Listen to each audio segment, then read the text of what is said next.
Oke guys, jumpa lagi dengan saya dan kali ini saya akan mengklarifikasi atau mau membantah apa yang dikatakan atau apa yang dituduhkan oleh Don Ditan. Jadi ketika dia mengikuti podcast ya di sebuah podcast, dia mengatakan bahwa ada orang-orang Kristen yang mempelintir Al-Quran atau hadits ya supaya dapat menginjili.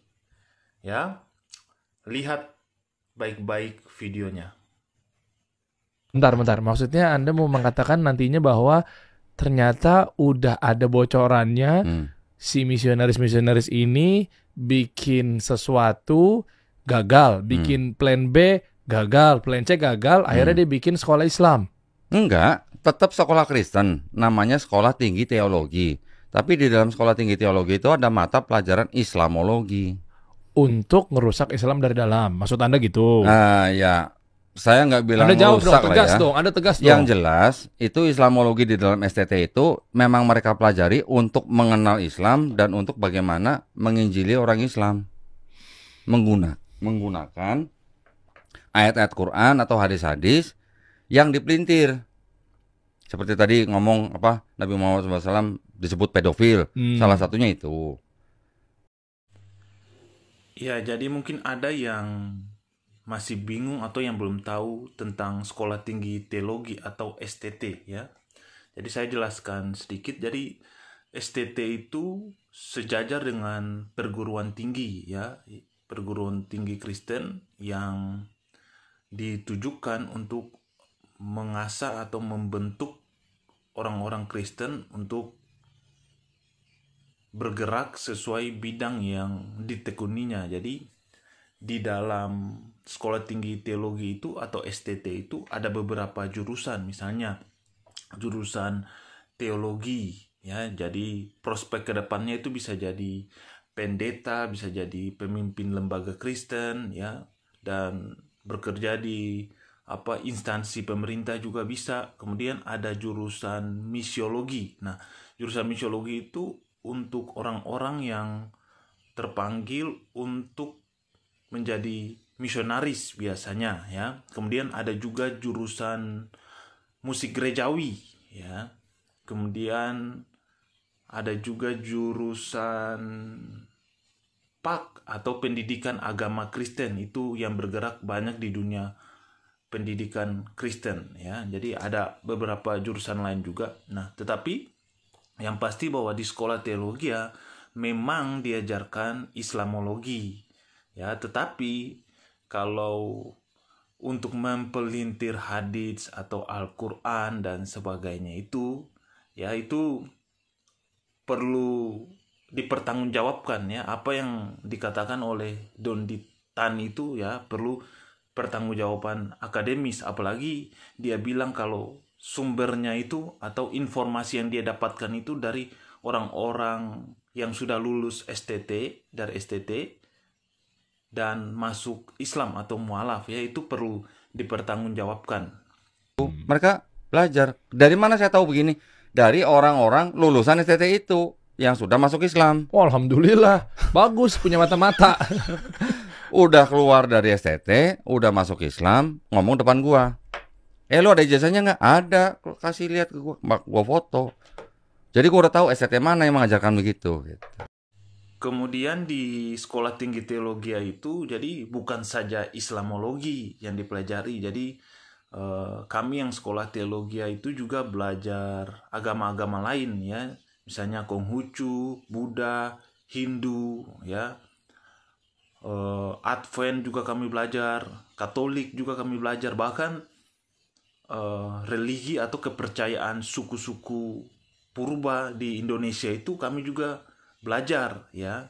Jadi kenapa belajar itu? Memang dilandasi dengan mandat dari Tuhan Yesus di dalam Matius 28 ayat 19 sampai 20. Ya, kalau kita baca itu, karena itu pergilah, jadikanlah semua bangsa muridku dan baptislah mereka dalam nama Bapa, Anak, dan Roh Kudus ya. Itu ayatnya yang ke-19. Jadi kepada semua bangsa ya. Jadi bukan saja yang orang Indonesia, ya, orang di luar juga boleh, bukan saja yang beragama Islam, tetapi semua agama, semua kepercayaan, ya, itu orang Kristen, bukan saja yang sekolah teologi, tapi orang yang jemaat biasa pun, ya, itu wajib menyebarkan Injil keselamatan Yesus Kristus, seperti itu, ya. Ya, kembali lagi ke tuduhan Donditan, ya. Maka oleh sebab itu saya akan menunjukkan, ya, ayat-ayat Al-Quran atau hadits yang memang dapat dipakai untuk menginjili orang Islam, ya. Boleh koreksi saya kalau memang apa yang saya baca atau saya cantumkan itu dipelintir oleh saya, ya. Boleh koreksi, ya. Boleh koreksi. Dalam penjelasan saya juga, saya akan memakai metode berpikir sederhana atau logika sederhana yang kita pelajari di sekolah dari SD, SMP, SMA. Kita sudah pelajari premis-premis atau pernyataan-pernyataan di mata pelajaran bahasa Indonesia atau matematika, itu juga dipelajari. Misalnya pernyataan 1, pernyataan 2, pernyataan 3, lalu diikuti dengan kesimpulan, ya. Pernyataan atau premis 1, 2, 3 diikuti dengan kesimpulan, ya, seperti itu, ya. Saya akan menunjukkan, ya, bagaimana pola pikir Kristen, ya, untuk penginjilan secara umum, dan juga pola pikir Kristen untuk menginjili orang-orang Islam. Simak baik-baik, ya. Oke guys, saya langsung saja dengan metode logika sederhana. Kita ketika memakai Al-Quran atau maupun hadits untuk melakukan penginjilan, ya. Premis 1 atau pernyataan 1, ya, semua manusia berdosa, ya, semua manusia berdosa, termasuk Muhammad, ya. Muhammad pun berdosa, ya. Itu ada ayat-ayat yang saya cantumkan. Teman-teman bisa koreksi, bisa sanggah kalau saya ada salah cantumkan, ya. Itu di Sahih Bukhari ada, di Quran ada. Kemudian Nabi Isa tidak berdosa, ya. Jadi semua manusia berdosa termasuk Muhammad. Nabi Isa tidak berdosa. Kemudian premis yang kedua, ya, orang yang tidak berdosa dapat memikul dosa orang lain, ya. Jadi orang yang tidak berdosa atau yang suci gitu, ya, dapat menanggung dosa orang lain, ya. Kesimpulannya itu dapat yang pertama itu Nabi Isa memenuhi syarat, ya, untuk memikul atau menanggung dosa orang lain. Ya, syaratnya apa? Karena dia tidak berdosa. Itu ada ayat-ayatnya, ya, saya cantumkan. Teman-teman bisa lihat, bisa koreksi kalau saya salah cantumkan, ya. Kemudian kesimpulannya adalah karena dia memenuhi syarat untuk menanggung dosa orang lain, maka Nabi Isa adalah juru selamat, ya. Ini saya tidak pelintir-pelintir, ya. Bisa dicek kebenarannya di Al-Quran maupun hadits, ya. Kemudian penginjilan Kristen sumber Alkitab dengan memakai sumber Alkitab, ya, metode logika sederhana, ya. Premis 1, pernyataan pertama, semua manusia telah berdosa, Yesus Kristus tidak berdosa. Jadi di Alkitab pun sama, ya, semua manusia berdosa, Yesus Kristus tidak berdosa, bahkan Paulus pun berdosa kalau kita baca di surat-surat Paulus, ya.